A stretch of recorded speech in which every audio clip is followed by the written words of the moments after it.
Katika kijiji kidogo cha Ruhoro kulikuwa na familia ya wakulima maskini. Mzee Juma na mkewe Mariam waliishi maisha ya kujituma, wakilima shamba dogo lililowapatia chakula cha kutosha kuwasha moto jikoni. Walikuwa na watoto 4, na kati yao Hussein kitinda mimba na kipenzi cha wazazi wake. Licha ya umaskini wao, Mzee Juma na Mariam waliona umuhimu wa elimu. Waliamini kuwa elimu ndio njia pekee ya kuwatoa katika umaskini. Walifanya kila alichoweza kuhakikisha kwa Hussein, ambaye alionekana mwerevu zaidi, anapata nafasi ya kusoma. Na ndugu zake wakubwa walilazimika kuacha shule ili waweze kusaidia familia na pia kufadhili masomo ya Hussein. Hussein alisoma kwa bidii na kuonesha uwezo wa kipekee darasani.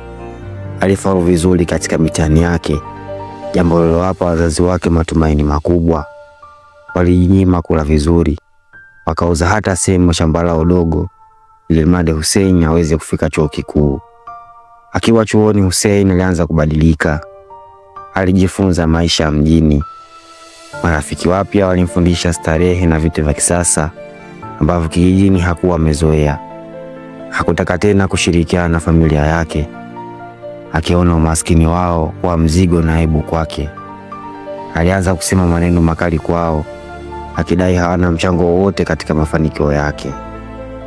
Baada ya kuhitimu na kupata kazi nzuri jijini, Hussein alihama kabisa na kutupilia mbali maisha ya kijijini. Alinunua gari zuri, akajenga nyumba kifahari, akaanza kuvaa nguo za gharama kubwa na kuishi maisha ya starehe. Maisha anasa alimpumbaza Hussein kiasi kwamba hakutaka kusikia chochote kuhusu familia yake, na hakutaka tena kurudi kijijini hata wazazi wake walipokuwa wagonjwa. Mzee Juma na mkewe Mariam waliumia kuona jinsi alivyojitahidi kwa ajili ya Hussein, lakini sasa amewasahau kabisa. Wakati mwingine walimtumia jumbe na hata kujaribu kumpigia simu, lakini mara nyingi aliwapuuza. Ndugu zake wakubwa walimchukia kwa jinsi alivyokuwa mwenye kiburi, huku wao akiwa bado wanahangaika na maisha magumu ya kijijini. Miaka ilipita na Hussein aliendelea na maisha ya anasa bila kujali familia yake. Hivyo kadri muda ulivyokwenda, marafiki wa starehe walianza kumwacha alipokumbwa na matatizo ya kifedha. Hali yake ya kiuchumi ilianza kudorora, na hatimaye alipoteza kazi yake baada ya kuhusika katika kashfa ya rushwa.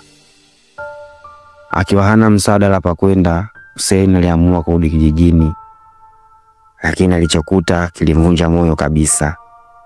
Maana Mzee Juma na mke Mariam walikuwa tayari wamefariki dunia, na ndugu zake wakubwa hawakuwa tayari kumpokea, wakimkumbusha jinsi alivyoacha kuwajali wakati wao walipomhitaji zaidi. Hussein alibaki mwenye majuto makubwa, akitambua pesa na anasa hazina maana bila familia. Aliamua kuanza upya. Maumivu ya kutengwa na familia yake yalibaki kwa funzo la maisha.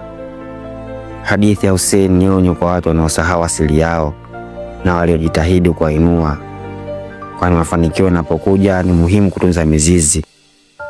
Familia ndio msaada wa kweli unapokumbwa na dhoruba za maisha.